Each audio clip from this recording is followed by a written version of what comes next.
There we go. There we go. It worked. It worked. We are live. Oh my goodness. All right. So first off, welcome. It is Monday night. We are back here and we are ready to have a great evening, a great talk. Oh, I knew that was going to happen. I knew my YouTube video started playing. I was like, it's so loud and annoying. But anyway, very much want to thank everybody for taking time to join us tonight. First off, I gotta drop a little bit of a mention. We got some sponsors on tonight's show that without them, we just really would not be able to put this together. There's a lot of costs behind this, stuff that I don't really even fully understand. But DJ Event Planner, you guys, trust me. Yes, like thumbs up. I think all of us use it in some form or fashion. There's a lot of DJs out there that use it for everything from simple automation to full on, like almost running their business for them type of thing, and just about everything in between. So check out DJ Event Planner. Tell them that you heard about them here, heard about them from us, and that'd be even better.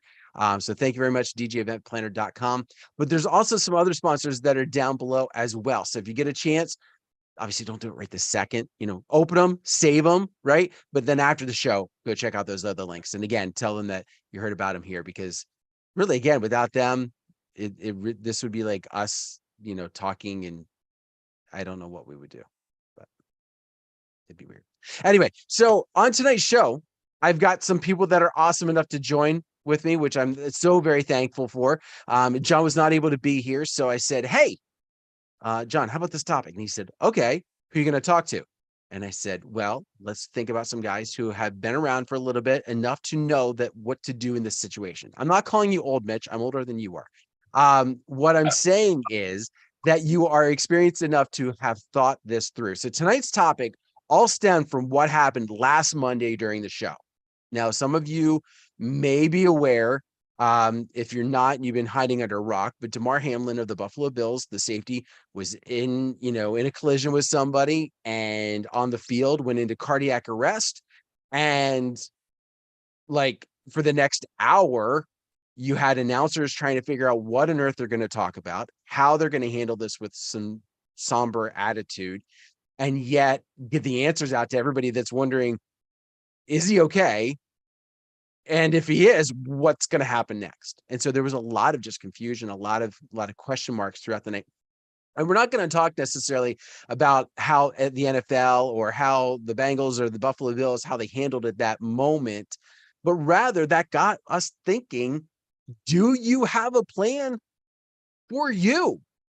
In your events, as you are performing, as you are there at your event, something happens. How are you going to handle it? So Mitch Taylor, Dave Stephenson, thank you very much, gentlemen, for joining us. So I encourage you to drop your comments into the chat, as you're going. I'm keeping an eye on them. I will be honest, tonight is probably going to be a little bit more of a somber attitude because just straight up, this is the topic that we're talking about. So as we start, kind of the way, and I let them in, what I would like to do is start with the progression of, let's talk about, this is a couple days before. So it's not as drastic as the moment, but let's assume for a second it's the week leading up, and we've got a key member of the wedding party.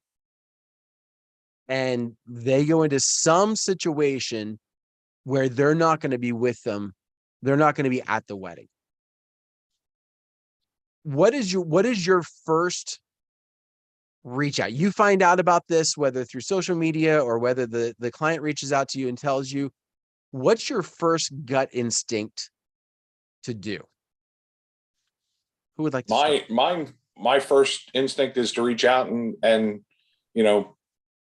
offer, see if there's something that we can do.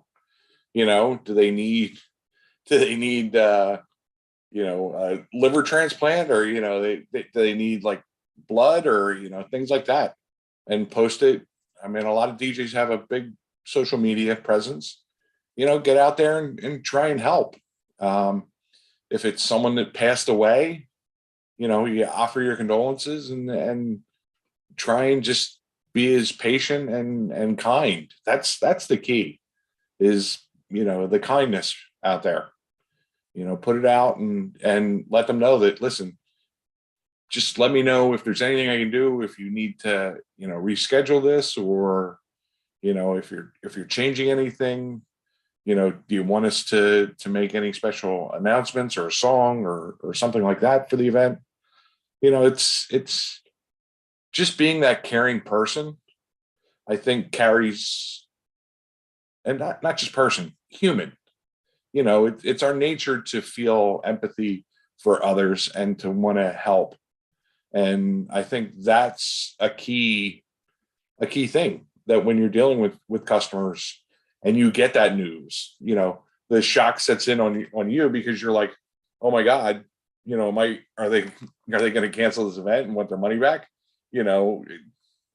Prime example. I mean, we had COVID, back during COVID. I mean, there were customers that were really sick that were in the hospital that, I didn't know about till the week before their event, because, I'm chasing after them to get paperwork, and come to find out that, they're in the hospital. So it's reaching out and just making sure that, what can you do, and be a person that listens. It's amazing. Yeah, I agree with Dave. 4 words for me, and it really sums up what Dave said too. Lead with your heart. If you lead with your heart and are human first, as Dave said earlier too, if you lead with your heart, then everything else will solve itself. If you look at it as a business transaction alone, then you might get raked over the coals, but if you lead with your heart and take your cues from what your client wants and wishes, then that's going to be helpful. I had a bride actually during COVID come down with COVID the Monday before her wedding on Saturday. And so the whole wedding was postponed because the bride's got COVID. I mean, I've always made the joke, and I even had this conversation with couples in the past. It's like, and I've had this, a groom who is completely intoxicated and hammered and not able to do anything all night. You can get by without that if you had to, right? You lose a bride, she's center spoke at the wheel. Forget about it. You know what I mean? You're done. And not that it doesn't take 2 to marry, of course it does, right? But still, it's again, so we just pushed that one to the spring and we did the wedding. But yeah, lead with your heart and know what your client wants to do. Obviously be a resource for them as well, because they've never been through this before. You more than likely have had maybe something similar, or maybe you watched Disc Jockey News with Dan Carpenter and Dave and myself, and we're able to glean some knowledge of how to handle this, And so that's something you can do, is lean on your brothers and sisters in the industry and reach out, get some advice. How would you handle this? That would be my recommendation. Lead with your heart. I think one of the things that you're noticing, both of you saying that, I think is going to be key. When this happens, a lot of times the comments you see on Facebook is, should I refund the money? Like that almost seems like that's the first thing that immediately comes out of somebody's mouth. And yet what you'll notice from both of these gentlemen as they were talking, it was this idea about reaching out as a person, making that connection, and I think for a lot of us, that have spent any time trying to better ourselves, we've recognized that the best way that we create our business and create a business that continues to grow is that we are kind to the people that are out there, and we get to know them, and we get to understand who they are and the things that they like and the things that they want. And so to have, when something like this happens, I'm not saying the money topic doesn't have to come up at some point, but in the midst of what's going on, that's not the time. They're not going to be worried about that in that moment.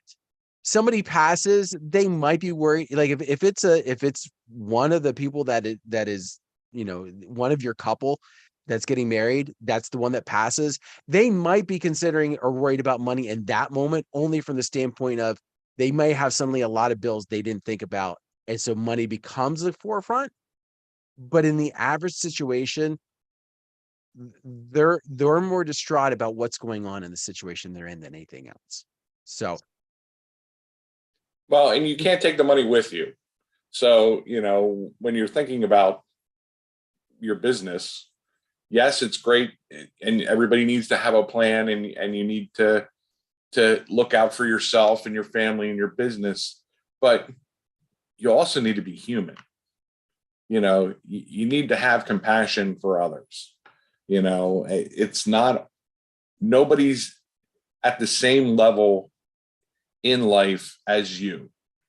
There's going to be people that are always better. There's going to be people that are always worse, you know, but you just looking out for yourself is great for you, but you know, it affects other people around you.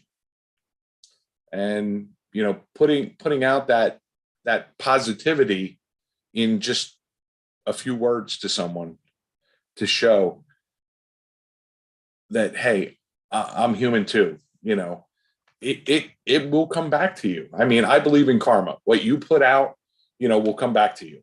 And that's a very big thing that I found, that whether it works or not, I believe it does, because I've met some wonderful people that, I mean, I've been DJing for almost 38 years now.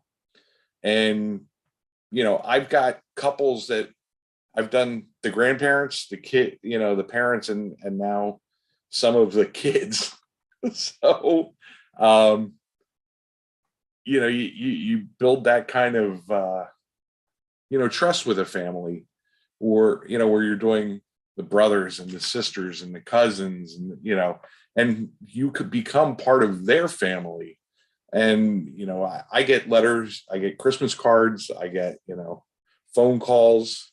I see, you know, I'm Facebook friends with a lot of past customers, and, you know, seeing their kids being born, and, you know, it's a business, yes, but you know what? It doesn't take anything to send them a message saying, "Hey, congratulations," or, "Hey, I'm sorry, you know, for your loss." You know, it's people when they don't expect it, that one single act of kindness can change a person's whole perspective. They may have been having a horrible day, and you just out of the blue coming out of sending them a message saying, "Hey, you know, I hope you're having a good day." You know, just out of the blue, don't expect anything, just, you know, drop it out there. That may change their whole perspective from, you know, a day that they were having, you know, struggling and things like that, to, you know, a day that might be really good for them. So that's how I look at things. Yeah, Okay. I'm reminded of several things, honestly, things I've had over the years. I'm reminded of one couple specifically. I had done two of their other siblings' weddings, and the groom comes down with cancer, and they need to postpone. And all the other event pros were very kind and considerate about it, willing to work with them on payment plans or postponements or whatever the situation was, right? The one that wasn't, ironically, the venue. And they remembered. And I ended up performing for that couple for their wedding. And they were super appreciative of me being able to work with them. And they didn't have their wedding at that venue. And it was after he went into remission, they were able to do that. And she's actually a photographer in the area now. Ironically enough, she got into photography as a photographer in the area, and who gets referrals. So it does come back around. I just had this, we're talking about the money side of things too, right? I'm very much business focused, and I don't think you succeed in business. Tailored Weddings, my company is now entering its 21st year of business, so you don't get successful and have a longevity in that side of things unless you're doing something right. However, I can count on one hand the number of times this has happened, and have fingers, plural, left over, where I've had one of the couple pass away before the wedding. And in both instances, one happened at the company I work for in Metro Detroit, and one literally just happened to me. I haven't had it happen since. It literally just happened for a wedding we were supposed to do on May 6th of this coming year. The groom passed away, and I refunded all of the money, every penny. In that situation, I just, no, my contract doesn't tell me I can or should. There's not a clause in there for death of one of the signing, people in the contract. But it's about, again, have a heart. I mean, they're grieving. And I don't know what every other event pro did, nor do I need to know or care what every other event pro did. I stroked the check and gave them back all their money. And I think one of the things you'll also see is there's a lot of people, like if you throw this out on Facebook, you're going to have a ton of people that are going to say everything under the sun of how you should handle this. But what it comes down to is exactly as everybody's been saying here is, you got to do what's going to be best for the karma, for who for who you are, and the type of person that you want to be known as. And again, whether your contract says it or not, I would assume, and there's three of us here. Between the three of us, we're upper between 50 and 100 years of service, and we probably all have had, maybe at most a handful among us where this situation has happened. So this is not something that's going to be drastic, right? This is not something that we have to worry about happening every week. No. These are unusual circumstances, and that's how this should be, thought of and recognize that, there's a good way and a bad way. So I want to shift gears a little bit here. I want to shift now. So that's leading up to it. And we talked about both, whether it's like a member of the wedding party and Mitch, you brought also into the couple itself, this, leading in. Let's talk day of. We get word that overnight or that morning, something drastic happens. We won't go quite to the extent of death here, but something drastic happens to the point that somebody's definitely not able to come due to illness, injury, sickness. Something happened, right? But it's the morning of, and let's start with one of the members of the wedding party. So we'll leave the parents out of it for a moment. Sure. It's a groomsman, it's a bridesmaid. Do you do anything different than you did in the days leading into the week leading up if it happens the morning of? I'll start first, I guess. For me, again, it is lead with your heart and take the cues from the couple. And I'm chuckling because I remember another wedding that I did years ago. The best man no-showed. But he no-showed because he ended up not supporting the marriage and didn't want to go through with it all. And ironically enough, he was right, because they divorced shortly thereafter. So a little bit of humor there. I know we're trying to be more somber. Sorry, Dan. That's all right. That's a humorous moment. It's not like something happened to him. Nothing actually happened. I just remember him not, all of a sudden it was like, he's not going to be here. What? Like, we had speech planned, we had like the whole thing, right? But yeah, you just go with the flow and take your cues from your client, especially if it's not one of them.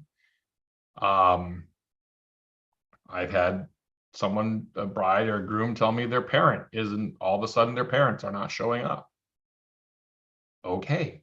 I don't necessarily need to know the reason unless they confide in me, but you just take your cues from the client and move on. Go, that's what I do in that situation. the one thing that I think that makes this a little bit different, and the one thing that I think as performers we have to keep in mind is that this very, with the wedding party, potentially, it's a question mark, but if we go into the parent aspect, this becomes the elephant in the room. Can Right? be. Yeah, exactly. So what are some things that you, or what conversations do you have with a couple that helps with that taking the cue? Like, what do you just flat out ask them, or what do Well, you do? the first thing, and then I'll let Dave go. The first thing I always ask in planning meetings is, are there any sensitive subjects or situations we should know about? Such as parents divorced, don't get along. I've got bridal party drama. I've got, my people in the wedding party used to date each other, so we can't put them together, or, whatever the situation is. My dad's an alcoholic. Oh, I've had that one, and I don't want him to get a microphone. And all of a sudden, somehow he does that night. And how do you handle it? And, all those situations, right? So if we're being entrusted to represent our couples properly on a microphone, we need to know all the dynamics at play, because you have all the dynamics at play. And now let's add alcohol. It's one of those things where I want to know what we're walking into and prepare our team for what they're walking into, so that we can do our best to represent our couples properly on a microphone and know the dynamics of what exists in the room. So yeah, with that, Mitch, great point. So that, because we kind of control the way the evening goes. I mean, sometimes you're working with a planner, or the maitre d' or whatnot, for the venues, but for the most part, we control the night. When things are happening, and like Mitch said, ask up front. Don't be afraid to ask. And a lot of times you'll get couples that'll let you know, hey, we got this dynamic going on, and you got to be careful. You got to be careful how you say things. I've had it where, they've had pets recently pass away, or, an ex is actually going to be at the wedding, and you just kind of, and that's why, like, none of my guys that I work with, we don't drink at events, because you need to stay sharp. You need to, and I know that's a touchy subject, because I've seen many a posts, and you get some kickback on that, but you've got to be on your game the entire night. Whether it's the mixing, keeping an eye on what's going on in the room. Back when I used to do clubs, I mean, we were up in a booth and we were up above the crowd, and how many nights would you see a fight start to break out or something, and you get a hold of the bouncer, or bring something up and shut things down.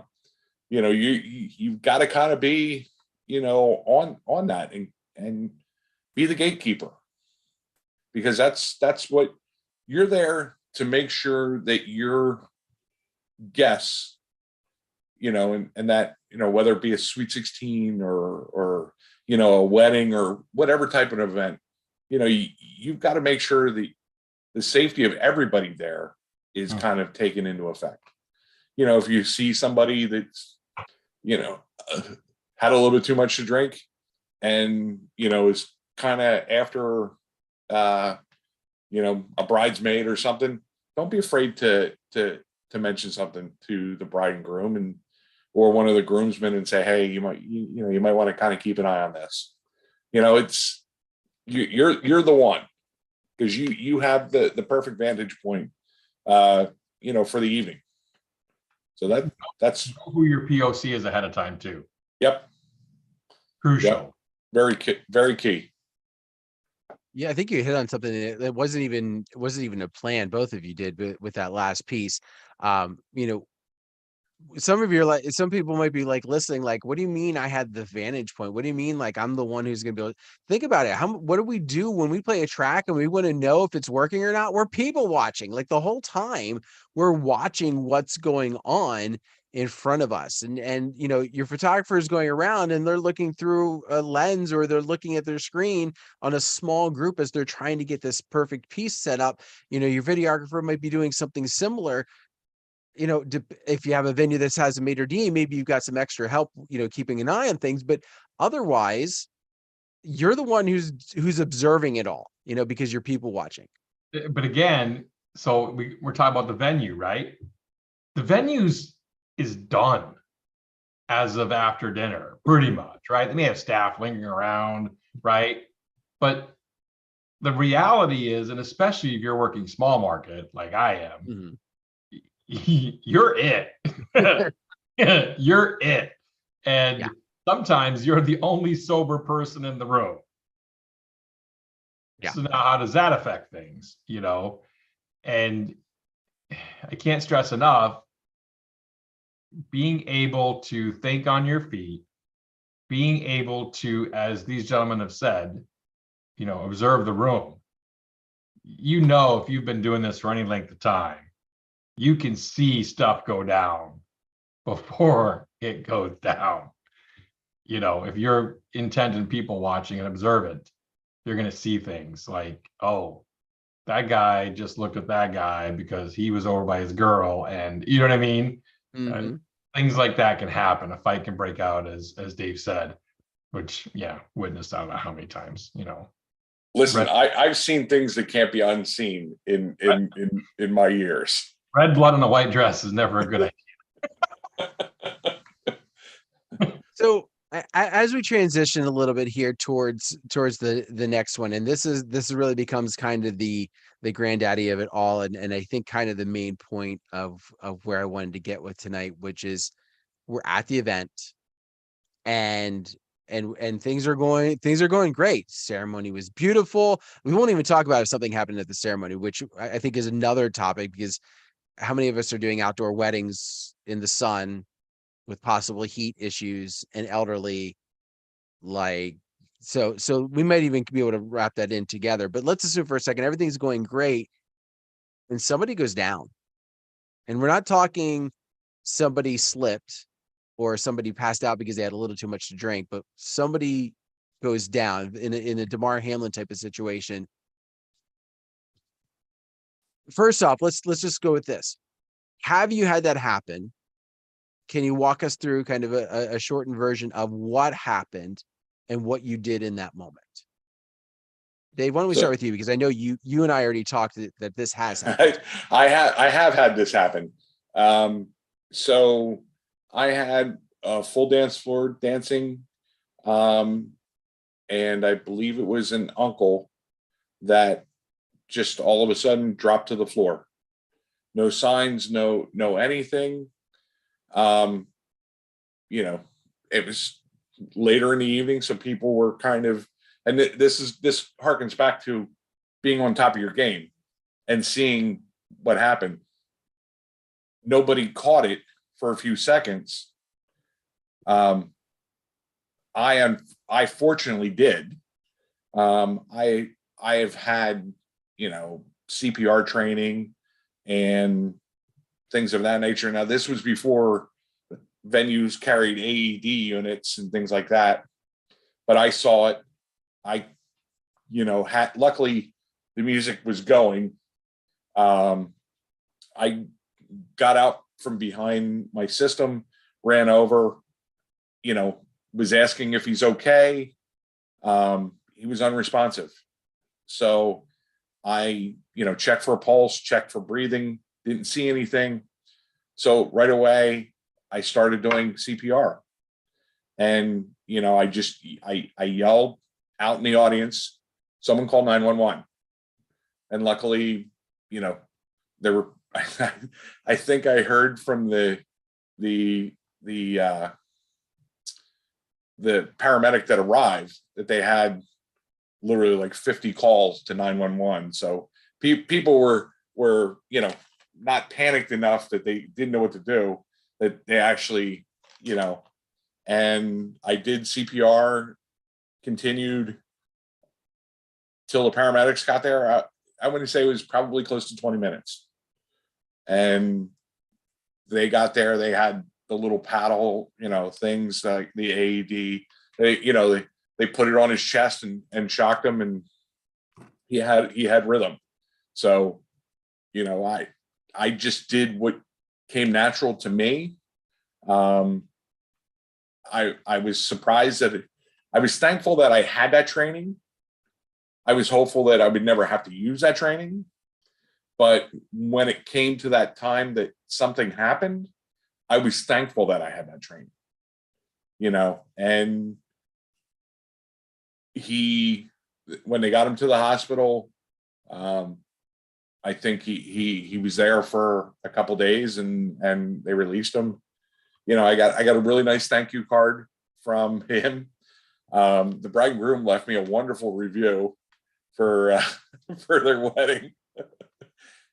It said something as to, you know, some DJs kill it at an event. This one saved it at an event. So, you know, they were playing on it, but it's just a matter of being on your toes and keeping an eye on what's happening. I've had weddings. I had a wedding where the bride passed out, and the groom and his brother got in a fist fight, and it actually made international news. You know, and they wound up taking the bride to the hospital, and it was quite chaotic. You know, so I've had a few events where, you know, medical and police have arrived on scene, and it's just, you just do what you can.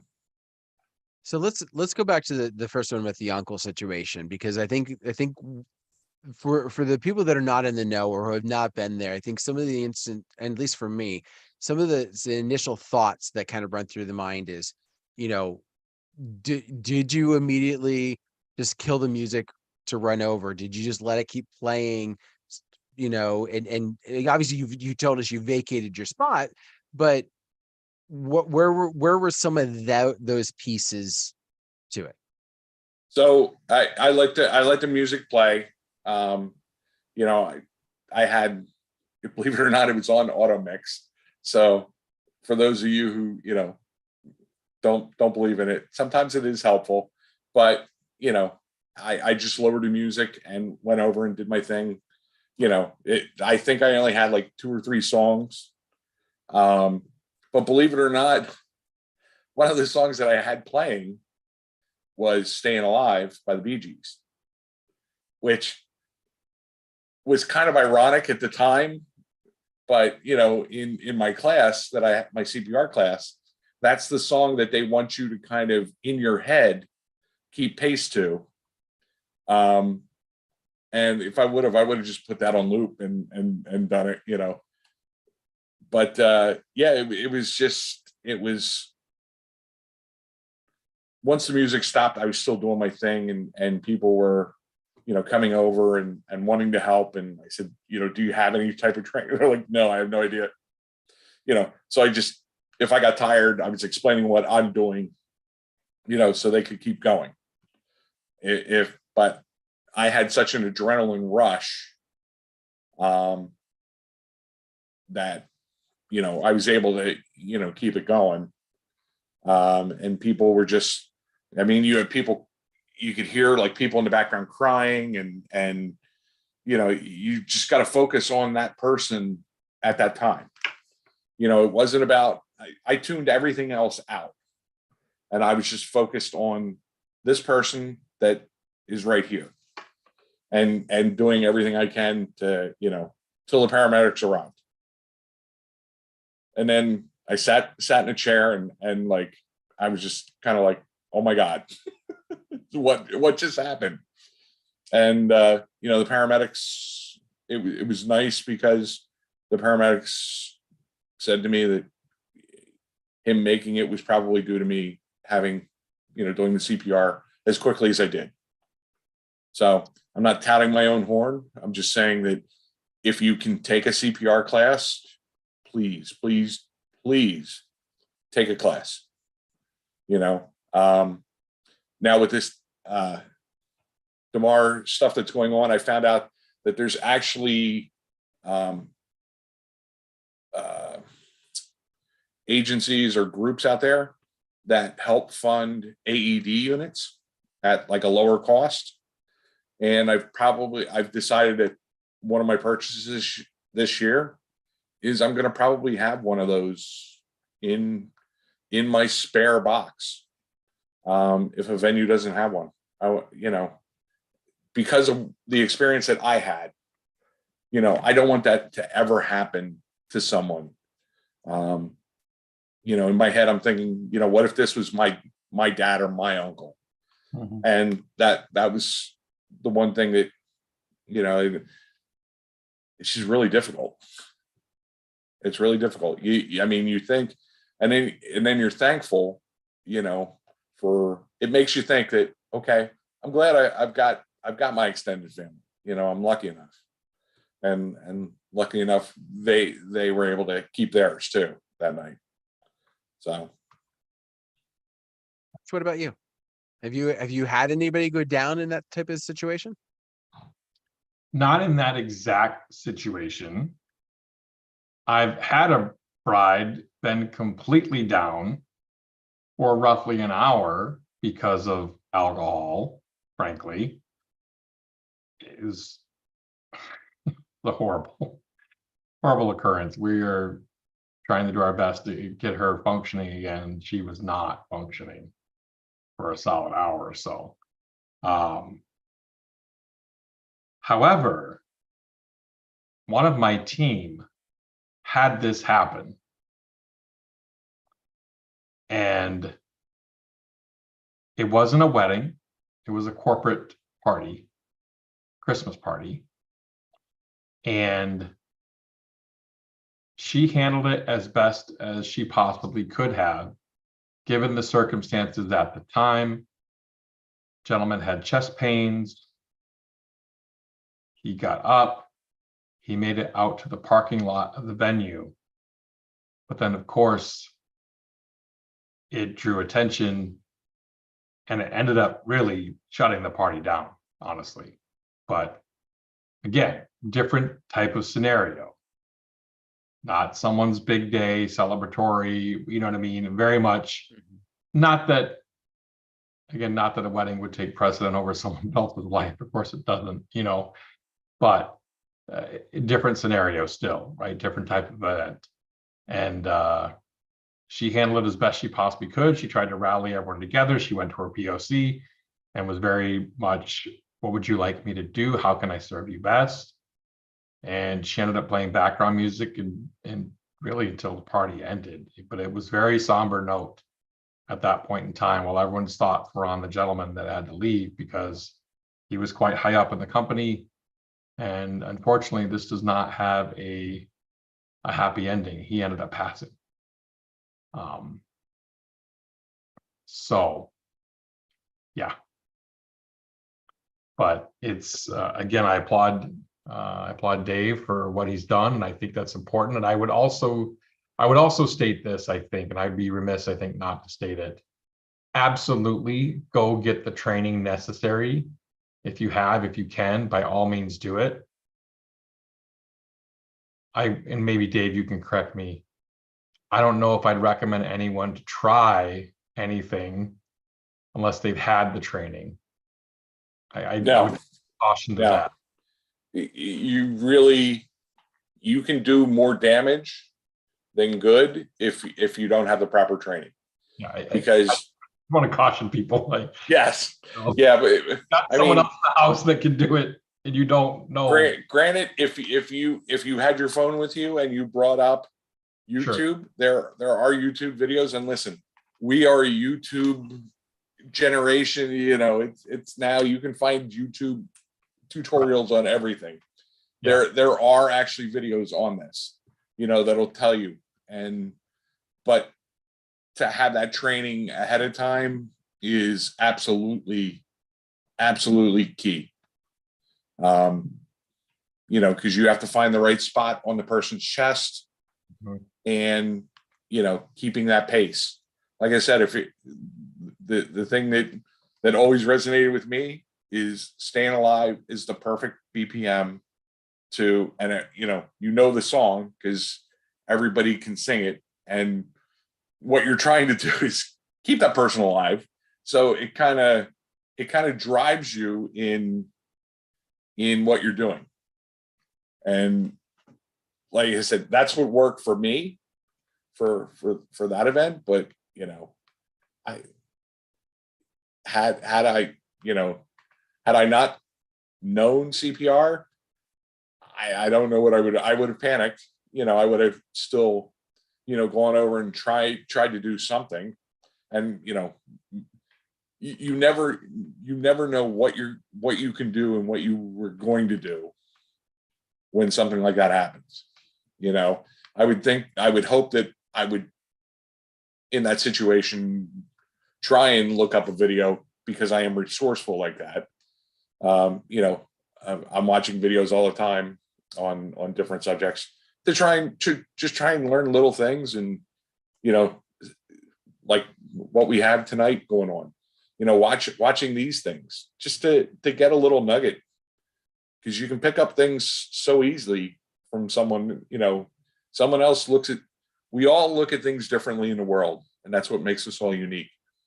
And just because you or I may not agree on something, you may have a good point that, or perspective that I didn't look at. You might have a nugget out there that I can use. So, it's, if you can, the classes aren't that expensive. You can go on your American Red Cross website, and I believe you can actually even write it off as a tax write-off. If I'm not 100% certain, but I'm pretty sure that you can. And it would be a good thing to do for your staff also, because in case you're not there, and one of your staff are, or God forbid, something happens to you, and you have an assistant or somebody with you, that can help you. So I would just ask that anybody that's out there, please try and get your staff and yourself certified. It's only a few hour course, and you could save someone's life. And I think it's important for you, to recognize, because some of us are this was not necessarily the direction I ever thought that the show would go tonight. Nothing against it. I think this has been a great topic for us to hone in on. These guys are right. Having ourselves trained, and somebody's probably sitting there going, okay, really, like I've got to worry about mixing. I've got to worry about being an MC. I've got to worry about my planning. And now you're telling me I need to go get another course to worry about one more thing. And I think ideally, Dave summed it up earlier when he said, I had that training. I never wanted to ever think I would use it, but it was one of those things to make sure that I had it. And I think it's important for us to kind of even just to keep that frame of mind with it as we go. And really, if you're involved in that aspect of it, what you're doing as a DJ and how you handle that moment as a DJ goes completely out the window, because nobody cares that the music is going. Nobody cares if there's anything, because they see what you're doing and you're Nobody helping. cares you're a DJ. They're a human. Well, yeah, that's true. Yes, exactly. I had a situation, and I've had this happen twice. I had a grandmother go down at a wedding one time. And that was kind of weird. Like, I didn't know, I was in that moment where I really didn't know what to do. I didn't, they were handling her, like they were taking care of her. She kind of really more of a fainted type of thing than anything else. She wasn't, whatever. She just kind of went down, and I pulled the music back and I played more background style, because that's what they kind of said. And exactly as Mitch said, you talk to your point of contact. That's, by the way, he keeps saying POC for those of you that are thinking like anything else. What is he talking about? Point of contact, just in case, just to clear that up. But that's what they said. The other one happened to me, not this past summer, but the summer before. Extremely hot day. I'm in a barn, of course. No air conditioning. And I have a father of the bride who insisted on wearing his suit coat all day. And this father of the bride also did not drink water, only drank beer of some sort. Was not drinking to the point of being drunk, but drinking only alcohol is a dehydrant and not a good situation for a day when it was 90 plus in a barn. And I didn't even know what was going on. It was one of those days, it was so hot that everybody was kind of milling about outside the barn doors. But I heard somebody said, "Hey, can we borrow your fan?" Like, because I'm one of the big box fans. Can we borrow your fan? You know, so-and-so's dad's not feeling so well. And I was like, absolutely. Here, take it, whatever. Next thing I know, it's like maybe 15, 20 minutes later, I watch an ambulance pull in. And that's when I went, oh no, like that escalated. And again, I wasn't really feeling anybody dancing because I'm like, well, everybody's milling outside. No, nobody was dancing because everybody was wondering what was going on with Dad and wanted to know what was happening with him. Right. A lot of doctors in the audience. The bride was a doctor, sister of the bride was a doctor, so they all like took care of him. And the sister of the bride went with him. And then when the ambulance went off, and they kind of knew, like they knew it was like a heat type of thing. They knew that's what it was, even though it could have been something else. They were pretty sure it was a heat thing. Came back in and said, "Okay, dad's taken care of. We're going to keep going. We're going to keep going. We're going to have this party because we're celebrating our wedding, which they had already had to postpone because of COVID. Like, we're not doing anything more. We're having our wedding, the rest of it. Dad's going to be okay." And I think that was the key, because then it also allowed the party to happen.